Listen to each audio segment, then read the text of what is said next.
Buenos días a todos, somos Entreguerras y esto es Informativo Geopolítico, unos minutos en los cuales intentaremos resumirte toda la actualidad geopolítica acaecida durante el 21 de octubre de 2024.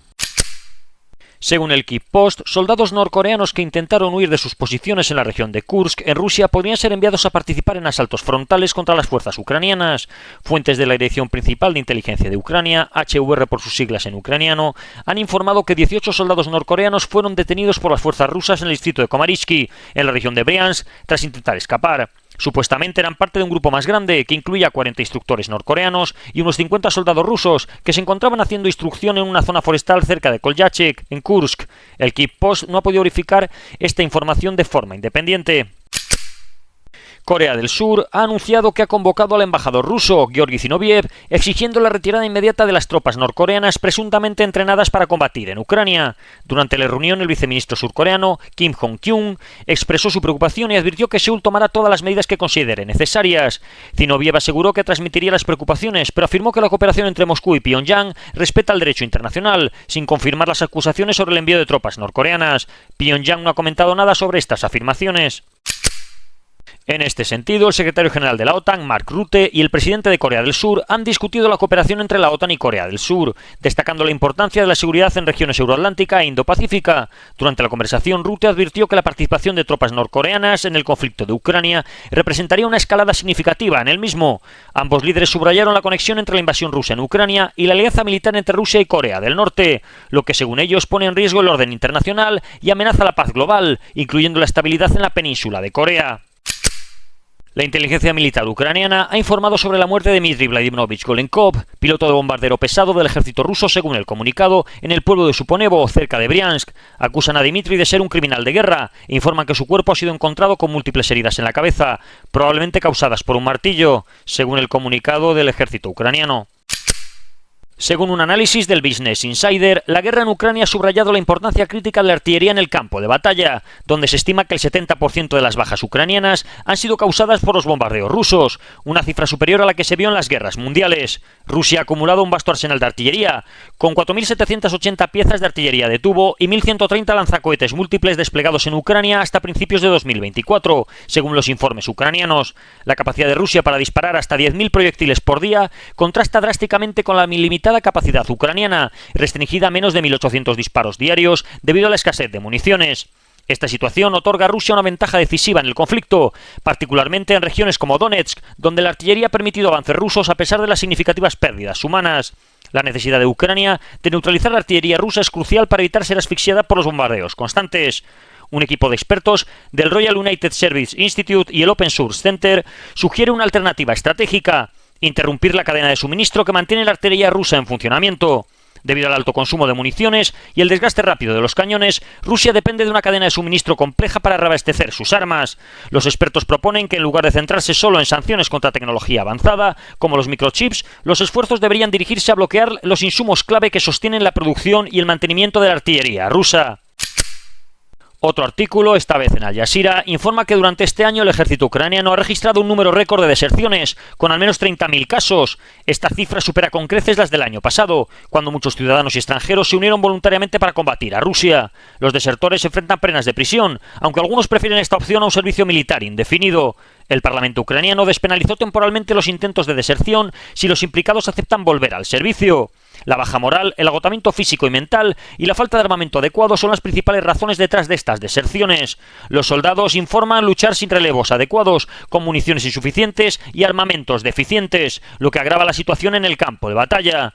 Los problemas de personal y armamento también afectan a Rusia, pero aún tienen más tropas y controlan el 19% del territorio ucraniano desde el inicio del conflicto. Ucrania, por su lado, culpa a sus aliados occidentales por el retraso en el envío de la ayuda militar. En Oriente Próximo, miles de palestinos han sido forzados a abandonar el campamento de refugiados de Jabalia, al norte de Gaza. Los intensos combates y bombardeos israelíes han continuado en la zona, así como en otras partes del enclave palestino. Más de 30 palestinos habrían muerto hoy en toda la franja de Gaza. 3 palestinos entrevistados por el medio británico The Guardian afirmaron haber sido utilizados como escudos humanos por unidades del ejército israelí, una táctica que según los denunciantes y el grupo de veteranos disidentes Breaking the Silence está ampliamente extendida. Las primeras imágenes de estos incidentes fueron difundidas por Al Jazeera en junio y julio, y una investigación posterior del periódico israelí Haaretz en agosto recopiló testimonios de soldados israelíes que confirmaban el uso de prisioneros palestinos en operaciones militares, denominándolos shawish, sargento en turco. Esta práctica, en clara violación de las convenciones de Ginebra y la propia ley israelí, fue relatada por un civil palestino, quien explicó cómo fue obligado a entrar en edificios bajo fuego y siendo utilizado para presionar a un militante de Hamás a rendirse. A pesar de la gravedad de estas acusaciones, las fuerzas de defensa de Israel niegan que estas prácticas ocurran. Al cierre de esta grabación se ha informado de víctimas en un ataque israelí cerca del hospital de Hariri, donde no se pidió la evacuación de la población. Los equipos de rescate palestinos aún buscan supervivientes o muertos entre los escombros. En el lado libanés, Hezbollah afirma que sus combatientes han derribado un dron Hermes 900, pero no hay confirmación por el lado israelí. El ejército de Israel sí que ha informado que sus fuerzas armadas están realizando actualmente incursiones limitadas, localizadas y muy específicas, basadas en inteligencia muy precisa en el sur del Líbano. Las fuerzas de defensa israelíes también dicen que van a continuar llevando a cabo ataques contra objetivos de Hezbollah en el Líbano, incluyendo en Beirut. Anoche, al menos 12 ataques aéreos tuvieron como objetivo la institución financiera Al-Qard al-Hassan, acusándola de financiar el armamento de Hezbollah. Hoy, además, un ataque en el este del Líbano, en Baalbek, mató a 6 libaneses, incluyendo un niño, según Al Jazeera. El ejército israelí ha publicado también ilustraciones e imágenes de uno de los supuestos búnkeres de Nasrallah, que serviría como instalación financiera central para la organización Hezbollah y fue construido debajo del hospital Al-Sahel. También publicaron lugares atacados que, según el ejército, son centros de mando e instalaciones financieras de Hezbollah. En un comunicado, el ejército israelí ha informado que desde el inicio de su invasión en el Líbano han matado a más de 1.200 combatientes de Hezbollah, incluyendo varios comandantes de alto rango y 2.000 desde el año pasado. Israel afirma que Hezbollah enfrenta cada vez más dificultades para ejecutar ataques en las áreas donde operan las tropas israelíes. Además, aseguran que el grupo mantiene solo el 30% de sus capacidades de cohetes iniciales debido a las pérdidas sufridas, incluidas figuras militares y políticas clave, lo que ha dificultado significativamente el lanzamiento masivo de cohetes por parte de Hezbollah. Según The Times of Israel, la guerra entre Israel y los grupos Hamás y Hezbollah ha generado elevados costes económicos junto con pérdidas humanas. El gasto militar de Israel ha aumentado desde los 1.800 millones mensuales antes del 7 de octubre de 2023 hasta los 4.700 millones a finales de este año, según el Instituto Internacional de Investigación para la Paz de Estocolmo. Este incremento ha impactado notablemente en el crecimiento económico israelí, especialmente en las zonas evacuadas, afectando sectores como el turismo, mientras que el desplazamiento de civiles y el reclutamiento militar han reducido la oferta laboral y frenado nuevas inversiones. La mayor preocupación es la aparente duración indefinida del conflicto, a diferencia de la rápida recuperación tras la guerra de 2006 con Hezbollah, que duró solamente 34 días. A pesar de las dificultades, la economía de Israel, diversificada y con un sólido sector tecnológico, no se encuentra en crisis. Sin embargo, el gobierno enfrenta dilemas sobre cómo equilibrar el gasto militar y los programas sociales. El respaldo de Estados Unidos, que ha proporcionado 17.900 millones en ayuda militar, ha sido esencial para mitigar los efectos económicos del conflicto en Israel. Según el Canal 13 israelí, un ataque muy grande tendrá lugar pronto contra Irán, después de que se hayan completado los despliegues de los nuevos sistemas de defensa de misiles THAAD. Los preparativos para el ataque se supone que están en marcha. En un informe reciente de la Universidad Europea de Madrid, compartido por el medio CNBC, ha revelado que la mayoría de los europeos apoyaría el uso de inteligencia artificial en operaciones policiales y militares, con un 75% a favor del uso de tecnologías como el reconocimiento facial o los datos biométricos para la vigilancia. Este respaldo es notable, contrastando en gran medida con las estrictas regulaciones de privacidad en Europa. Además, el apoyo para el uso de la inteligencia artificial en tareas públicas, como la optimización del tráfico, fue aún mayor, alcanzando el 79%. Según Iglak Sidhu, decano de la universidad, aún no está claro si el público ha considerado las posibles consecuencias de estas aplicaciones. En el este, la presidenta de Moldavia, Maia Sandu, ha ganado las elecciones presidenciales, aunque sin obtener la mayoría absoluta, por lo que deberá enfrentarse a una segunda vuelta el 3 de noviembre. Sandu denunció un intento de fraude masivo con el objetivo de comprar 300.000 votos para socavar el proceso democrático.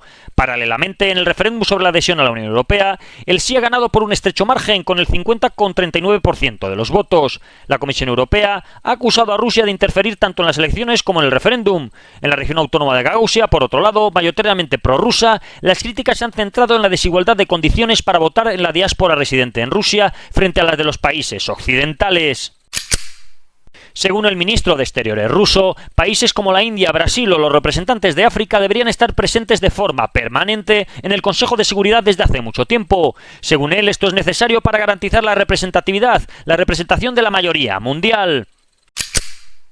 Al otro lado del Atlántico, el Departamento de Estado de los Estados Unidos ha anunciado una recompensa de hasta $10 millones por información que conduzca a la identificación de personas o entidades extranjeras involucradas en interferencias electorales en víspera de las próximas elecciones presidenciales. En particular, se ha señalado a la organización de medios rusa Raybar, acusada de usar redes sociales para promover divisiones sociales y políticas en Estados Unidos, así como incitar al odio y a la violencia.